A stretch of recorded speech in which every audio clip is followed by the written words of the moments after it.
नमस्ते दोस्तों, कैसे हैं आप लोग। आशा करता हूं कुशल ही होंगे। दोस्तों, आज मैं आपको पीपल पे जल चढ़ाने का महत्व और एक कथा सुनाने जा रहा हूं, जिससे आपको यह पता चलेगा कि पीपल पे जल चढ़ाने का क्या महत्व है और क्या क्या लाभ उससे हमें मिलते हैं। तो दोस्तों, मेरी वीडियो को अंत तक ज़रूर देखिएगा और अगर आपको मेरी वीडियो अच्छी लगे तो प्लीज़ उसे लाइक, शेयर और सब्सक्राइब ज़रूर करिएगा। पीपल पर एक बार जल चढ़ाने से क्या फल प्राप्त होता है, आज मैं आपको जो कथा सुनाने जा रहा हूँ उस कथा के माध्यम से पता चलेगा। दोस्तों, एक बार महर्षि नारद नारायण नारायण करते हुए बैकुंठ लोक भगवान विष्णु के यहाँ गए। बैकुंठ लोक में भगवान विष्णु रत्नों से जड़े सिंहासन पर विराजमान थे। देव ऋषि नारद बैकुंठ में प्रवेश करते हैं और जहाँ भगवान विष्णु विराजमान होते हैं वहाँ पहुँचकर वो भगवान विष्णु को प्रणाम करते हैं। देव ऋषि नारद को देखकर भगवान विष्णु कहते हैं, हे मुनि, आपका बैकुंठ में स्वागत है। देव ऋषि नारद को देखकर भगवान विष्णु कहते हैं, हे देव ऋषि नारद, आपको देख के ऐसा लग रहा है कि आपके मन में कोई शंका पनप रही है। देव ऋषि कहते हैं, हे प्रभु, आप तो सर्वज्ञानी हैं, सबके मन की चिंताओं को आप बहुत अच्छे से जानते हैं। प्रभु, आज मैं बैकुंठ किस कारण से आया हूँ यह भी आप भली भांति जानते हैं। भगवान विष्णु कहते हैं, हे देव ऋषि नारद, आप चिंता में क्यों हैं यह मैं बहुत अच्छे से समझता हूँ और आपकी चिंता का कारण भी मैं बहुत अच्छे से समझता हूँ। भगवान विष्णु देव ऋषि नारद से कहते हैं, आप जो भी शंका लेके आए हैं वो पूरे मानव जाति के कल्याण हेतु है, तो आप मुझसे कुछ भी निसंकोच पूछ सकते हैं। फिर देव ऋषि नारद कहते हैं, हे प्रभु, आज मैंने कुछ मनुष्यों को पीपल का वृक्ष तोड़ते हुए देखा है। यह देख के मैं बहुत पीड़ा में था और मनुष्य बिना सोचे समझे पीपल के वृक्ष को तोड़ रहे थे। हे प्रभु, पीपल में तो आप ही का वास है, फिर मानव ऐसा पाप क्यों करते हैं। हे प्रभु, मैं ये भी जानना चाहता हूँ कि पीपल के वृक्ष पे पानी देने से क्या लाभ मिलता है। पीपल को जल कब देना चाहिए, किस दिन इसकी पूजा करनी चाहिए, ये सब मैं प्रभु जानना चाहता हूँ। देव ऋषि नारद, आप सत्य कहते हैं, वृक्षों में पीपल मैं ही हूँ, पीपल में मेरा ही वास है। पीपल का महत्व बताने से पहले मैं आपको एक प्राचीन कथा सुनाता हूँ। उस कथा के अंदर आपको आपके सवालों के सारे जवाब मिल जाएंगे। कोई भी मनुष्य अगर इस कथा को सुन लेता है तो उसके सारे पाप नष्ट हो जाते हैं, और जो मनुष्य इस कथा को बार बार सुनता है उसके सब दुख दूर होते हैं और उसको धन धान्य की प्राप्ति होती है। श्री हरि कहते हैं, हे देव ऋषि नारद, प्राचीन काल के अंदर एक बहुत सुंदर नगरी थी जिसका नाम नंदीग्राम था। उस नगरी में पुष्कर नामक एक श्रेष्ठ ब्राह्मण रहा करते थे। वह सभी धर्म अनुष्ठान में लगे रहने वाले, पशु पक्षियों की सेवा करने वाले। उनके आश्रम में एक पीपल का पेड़ था जिसकी वो ब्राह्मण नित्य पूजा किया करता था। वह रोज पीपल के पेड़ पे जल दिया करता था और एकादशी की पूजा करने के बाद वो पीपल का प्रतिक्षण किया करता था। बाहर जाते समय वह पीपल को रोज नमस्कार किया करता था। इस प्रकार उस ब्राह्मण ने पीपल की सेवा करके बहुत सारा पुण्य अर्जित कर लिया था। फिर एक दिन एक भयानक राक्षस भोजन की तलाश में पुष्कर के पास उस आश्रम में आता है और इधर उधर देखने लगता है। तभी उस राक्षस की नज़र ब्राह्मण पर पड़ती है और ब्राह्मण को देखकर वह बोलता है, अरे वाह, आज तो ताज़ा ताज़ा मांस खाने को मिलेगा। लेकिन उस राक्षस को देखकर वो ब्राह्मण ज़रा सा भी भयभीत नहीं होता है। वो ब्राह्मण राक्षस को देख के बोलता है, हे राक्षस, इस गरीब की कुटिया में तुम्हारा स्वागत है। और ब्राह्मण राक्षस से पूछता है, बहुत भूखे दिखाई दे रहे हो, तुम्हें भोजन में क्या दूं। ब्राह्मण की बात सुनकर राक्षस आश्चर्य में पड़ जाता है और सोचता है कि ये ब्राह्मण मुझसे ज़रा सा भी भयभीत नहीं है। तभी वह राक्षस ब्राह्मण से कहता है, हे महात्मा, आप कौन हैं और आप इस वन में क्यों रह रहे हैं। तब वो ब्राह्मण कहते हैं, हे राक्षस, मैं भगवान विष्णु का भक्त हूँ, मुझे इस संसार में किसी भी चीज़ का कोई भय नहीं है। वह बोलते हैं, राक्षस, तुम बताओ तुम्हें क्या चाहिए, तुम्हारी सभी इच्छा पूरी की जाएगी। आओ इस वृक्ष के नीचे आसन ग्रहण करो। जैसे ही राक्षस उस वृक्ष के नीचे जाता है वो जल के भस्म हो जाता है और उस राक्षस के अंदर से एक दिव्य पुरुष प्रकट होते हैं।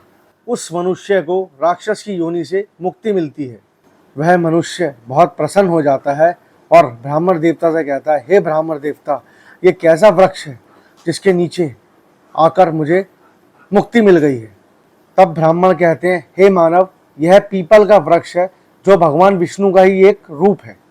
यह वृक्ष पापों का नाश करने वाला है और इस वृक्ष के सानिध्य में आने से तुम्हारे सारे पाप नष्ट हो गए। उसके बाद वह मनुष्य स्वर्गलोक में चला जाता है।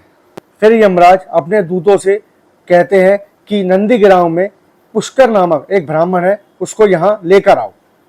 यमराज का आदेश पाकर वो दूत धरती पर आते हैं और उस ब्राह्मण को जीवित ही यमलोक ले जाते हैं। रास्ते में ब्राह्मण देवता दूतों से ये कहते हैं कि हे दूतों, मेरी तो मृत्यु भी नहीं हुई है, मुझे यमलोक क्यों लेके जा रहे हो? तब दूत बोलते हैं, हे ब्राह्मण, तू चुपचाप हमारे साथ चल, यमराज ने हमें तुझे यहाँ लाने का आदेश दिया है। फिर वह ब्राह्मण शांत रहकर यमदूतों के साथ जाने लगता है। यमदूतों को ब्राह्मण को देख के यह आश्चर्य हो रहा है कि यह ब्राह्मण ना विलाप कर रहा है ना कुछ कर रहा है, चुपचाप हमारे साथ यमलोक जा रहा है। हम तो जब प्राणियों को उठा के लेके आते हैं तो वह विलाप, रोना सब करते हैं। फिर वह यम के दूत ब्राह्मण को लेकर यमराज के सामने उपस्थित हो जाते हैं। जैसे ही यमराज उस ब्राह्मण को देखते हैं तो वह भयभीत हो जाते हैं। तब यमराज अपने दूतों से कहते हैं, हे दूतों, ये तुमने क्या किया? मैंने तुम्हें दूसरे पुष्कर को लाने के लिए कहा था जिसकी मृत्यु हो चुकी है, तुम इन्हें क्यों उठा लाए? तुमने इन ब्राह्मण को यहाँ लाकर घोर पाप किया है। यह ब्राह्मण भगवान विष्णु के परम भक्त हैं जो पीपल के वृक्ष पे नित्य जल दिया करते हैं और उनकी पूजा और सेवा किया करते हैं। तब वह यम के दूत कहते हैं, हे यमराज, हमें क्षमा करें, हमसे बहुत बड़ी भूल हुई है। फिर वह यम के दूत उस ब्राह्मण से क्षमा मांगते हैं और वह ब्राह्मण भी उन्हें क्षमा कर देते हैं। तब यमराज कहते हैं, हे ब्राह्मण, आपकी पत्नी और आपके पुत्र बहुत व्याकुल और बहुत रो रहे हैं, आप यहाँ से जल्दी चले जाइए। हे यमराज, मैं तो आपके दूतों का आभारी हूँ कि मैं जीवित रहते हुए मुझे आपके दर्शन हो गए। ऐसा सौभाग्य बार बार किसे मिलता है?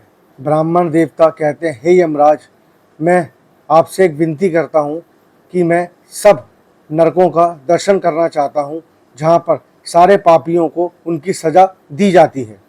यमराज ब्राह्मण की बात सुनकर प्रसन्न हो जाते हैं और कहते हैं कि हे ब्राह्मण देवता, अगर आपकी यही इच्छा है तो मैं आपकी इच्छा को जरूर पूर्ण करूँगा।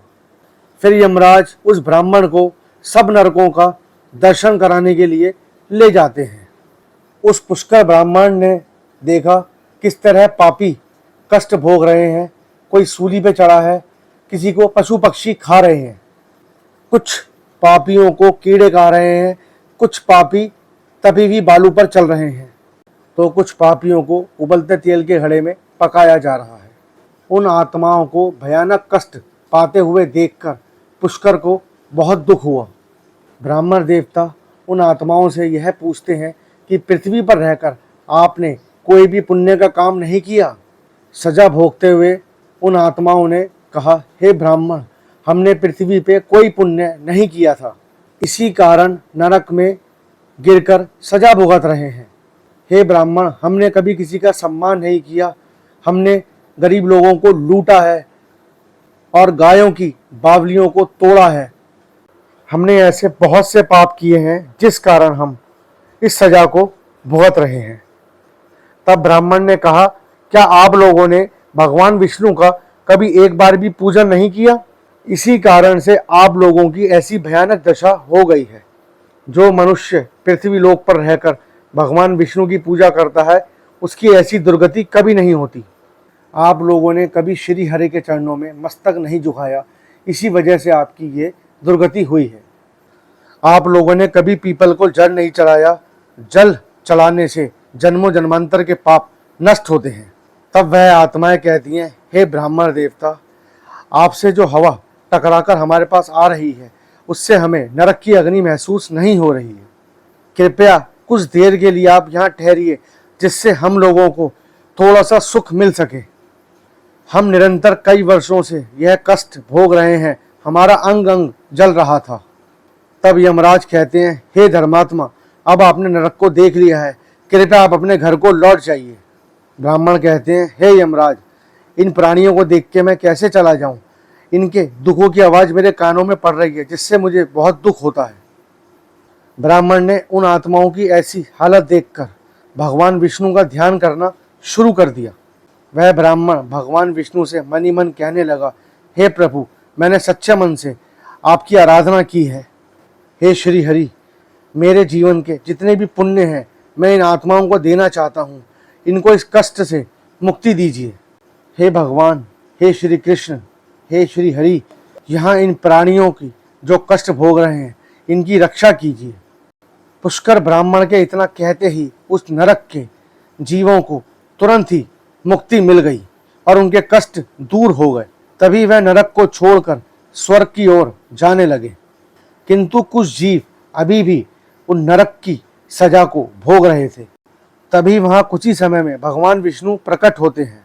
तब यमराज पूछते हैं, हे भगवान, हे श्री हरि, इस ब्राह्मण ने ऐसा कौन सा पुण्य किया है कि जहाँ सबको मुक्ति मिल गई, लेकिन यहाँ ये कुछ प्राणी यहाँ पे रह गए जो सजा भोग रहे हैं।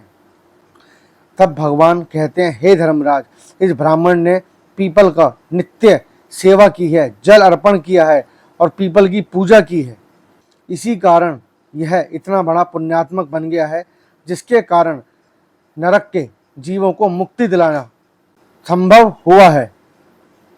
और जो ये जीव कष्ट भोग रहे हैं, इन्होंने पिछले जन्म में पीपल के वृक्ष तोड़े हैं, जिस कारण इनकी मुक्ति नहीं हुई है। जो मनुष्य पीपल को जल देता है वो कभी नरक में नहीं जाता है और वह धन धान्य संपन्न रहता है। दोस्तों, आज मैंने आपको पीपल का महत्व और इसकी कथा सुनाई और इसके लाभ क्या क्या हो सकते हैं आपको, वो मैंने बताया। ऐसे ही जानकारी मैं आपको आने वाली वीडियो में देता रहूँगा। मेरी वीडियो को लाइक, शेयर और सब्सक्राइब ज़रूर करें। जल्दी मिलते हैं अगली वीडियो में।